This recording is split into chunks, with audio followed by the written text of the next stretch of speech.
Sterling Hayden was not merely a screen icon of Hollywood's golden age. He was a man of contradictions, torn between the allure of cinema and the call of the sea. Born Sterling Relia Walter on March 26, 1916, in Montclair, New Jersey, he would grow into a towering figure both physically and emotionally. His early life was marked by tragedy and transformation, shaping the adventurous and reflective spirit that would define him. Hayden's journey was never just about acting.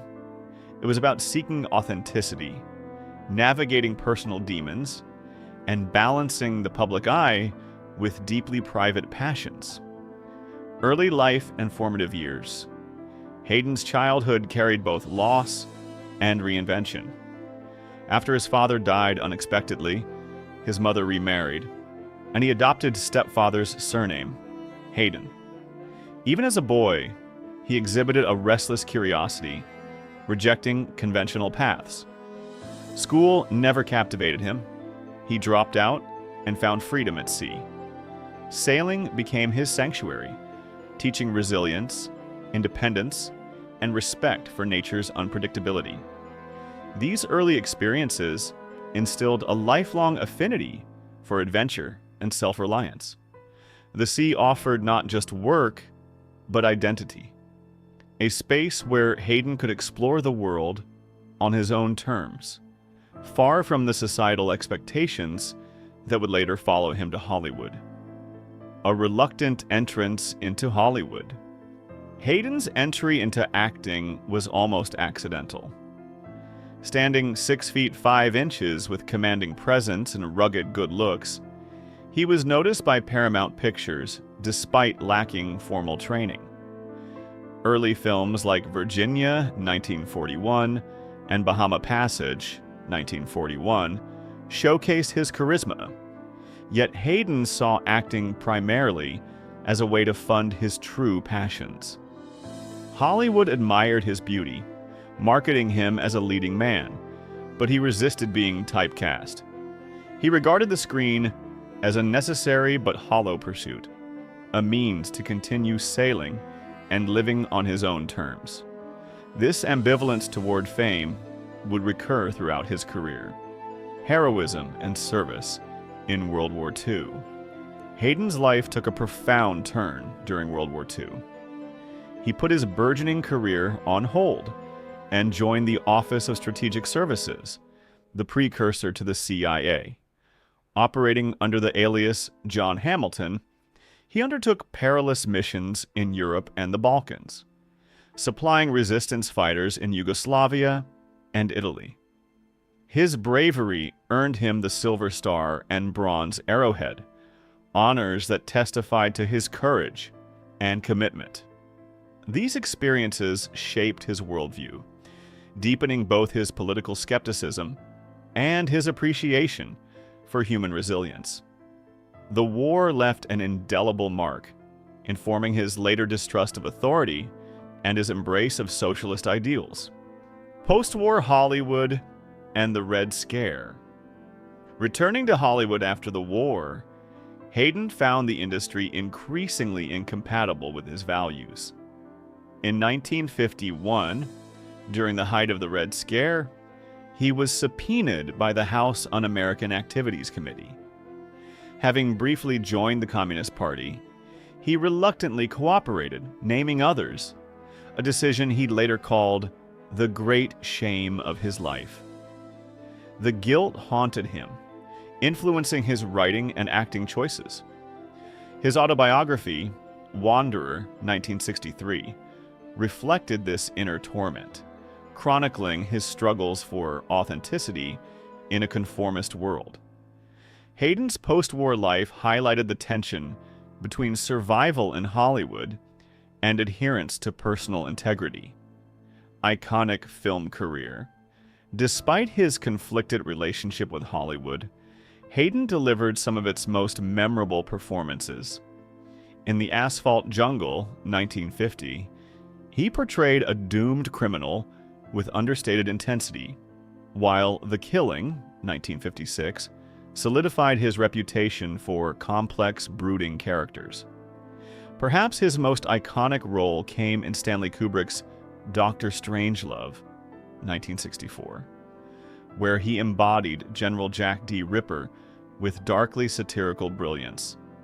Later, in The Godfather, 1972, he brought menace and gravitas to corrupt police Captain McCluskey.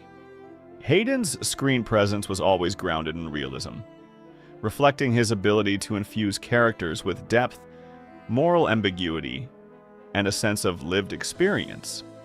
Television and genre experimentation. In addition to film, Hayden explored television during the 1970s, embracing experimental and genre-bending projects.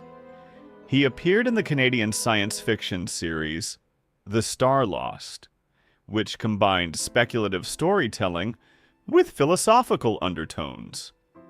The show, though short-lived, demonstrated his willingness to step beyond traditional tough guy roles. He also appeared in Banachek, an American detective series starring George Peppard, blending mystery and humor. These television roles, though often brief, kept him visible during an era when many older actors struggled. Hayden's adaptability illustrated his commitment to craft over stardom, finding projects that challenged him creatively rather than simply showcasing his image. Later film roles. Through the late 1970s and early 1980s, Hayden continued appearing in films both large and small. In King of the Gypsies, 1978, he portrayed a layered, morally complex character within a Romani family drama. Winter Kills, 1979, offered a dark, conspiratorial political thriller, perfectly suited to his brooding screen persona. In The Outsider, 1980, he explored themes of isolation and inner conflict, while his small role in 9 to 5, 1980, demonstrated his capacity for mainstream comedy. Hayden's late career reflected both continuity and evolution. He remained a compelling presence while exploring a variety of genres and character types. Writing and reflection. Beyond acting, Hayden was an accomplished writer. His autobiography, Wanderer, 1963, offered a candid look at Hollywood, war, and personal struggles, blending adventure with introspection. In 1976, he published Voyage, a novel inspired by his life at sea. Both works revealed the man behind the public persona, reflective, conflicted, and deeply engaged with the search for authenticity. Writing allowed Hayden to confront past decisions, political disillusionment, and his complex emotional life. These literary efforts were not just diversions, but extensions of his identity, capturing the restless curiosity and moral depth that defined his journey. Hidden loves and Hollywood secrets. Hayden's personal life was marked by secrecy, particularly regarding his relationships with men in Hollywood. He reportedly named Clifton Webb as one early companion, a connection rooted in shared understanding of hidden lives. Hayden also spoke of an emotionally intense liaison with Anthony Perkins, held in secrecy due to societal pressures. He recalled brief but poignant encounters with younger actors like Sal Mineo, whose defiance and vulnerability left a lasting impact on him. Hayden's reflections conveyed not scandal, but a poignant acknowledgement of the love, fear, and societal constraints shaping these hidden connections. Complexity. Behind the masculine image, Hayden's public image of rugged masculinity and hyper-masculine roles belied a complex emotional interior. He was physically imposing yet deeply introspective, navigating a world intolerant of difference. The contrast between his war heroism, seafaring adventures, and Hollywood persona highlighted the tension between external perception and inner reality.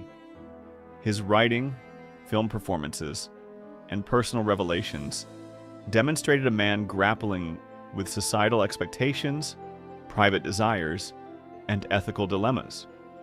Hayden's life became a testament to the challenges of remaining authentic in a world demanding conformity, blending heroism, vulnerability, and intellectual curiosity.